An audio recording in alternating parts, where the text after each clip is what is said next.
അനുദിനം തുടർച്ചയായ വിശുദ്ധ ബൈബിൾ വായന നമുക്ക് ശ്രവിക്കാം. അവൻ അവിടെ നിന്ന് എഴുന്നേറ്റ് ടേറിലേക്ക് പോയി അവിടെ ഒരു വീട്ടിൽ പ്രവേശിച്ചു. തന്നെ ആരും തിരിച്ചറിയാതിരിക്കണമെന്ന് അവൻ ആഗ്രഹിച്ചു. എങ്കിലും അവന് മറഞ്ഞിരിക്കുവാൻ കഴിഞ്ഞില്ല. ഒരു സ്ത്രീ അവനെക്കുറിച്ച് കേട്ട് അവിടെ എത്തി. അവൾക്ക് അശുദ്ധാത്മാവ് ബാധിച്ച ഒരു കൊച്ചുമകൾ ഉണ്ടായിരുന്നു. ആ സ്ത്രീ വന്ന് അവൻ്റെ കാൽക്കൽ വീണു.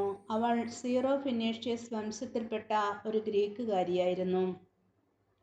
തൻ്റെ മകളിൽ നിന്നും പിശാചിനെ ബഹിഷ്കരിക്കണമെന്ന് അവൾ അവനോട് അപേക്ഷിച്ചു. അവൻ പ്രതിവചിച്ചു, ആദ്യം മക്കൾ ഭക്ഷിച്ച് തൃപ്തരാകട്ടെ. മക്കളുടെ അപ്പമെടുത്ത് നായ്ക്കൾക്ക് എറിഞ്ഞു കൊടുക്കുന്നത് നന്നല്ല. അവൾ മറുപടി പറഞ്ഞു, കർത്താവേ, അത് ശരിയാണ്. എങ്കിലും മേശയ്ക്ക് കീഴെ നിന്ന് നായ്ക്കളും മക്കൾക്കുള്ള അപ്പക്കഷണങ്ങളുടെ ബാക്കി തിന്നുന്നുണ്ടല്ലോ. അവൻ അവളോട് പറഞ്ഞു, ഈ വാക്കുമൂലം നീ പൊയ്ക്കൊള്ളുക. പിശാച് നിന്റെ മകളെ വിട്ടുപോയിരിക്കുന്നു. അവൾ വീട്ടിലേക്ക് പോയി. കുട്ടി കട്ടിലിൽ കിടക്കുന്നത് അവൾ കണ്ടു. പിശാച് അവളെ വിട്ടുപോയിരുന്നു. അവൻ ടയർ പ്രദേശത്ത് നിന്നും പുറപ്പെട്ട് സീദോൻ കടന്ന് ദെക്കാപോളിസ് പ്രദേശത്തുകൂടെ ഗലീലിയ കടൽ തീരത്തേക്ക് പോയി.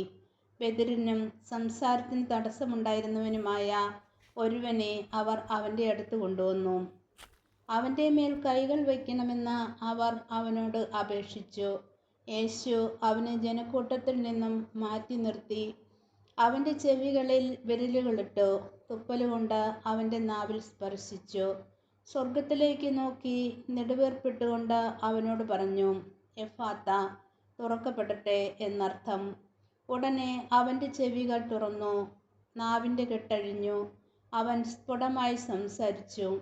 ഇക്കാര്യം ആരോടും പറയരുതെന്ന് അവൻ അവരെ വിലക്കി.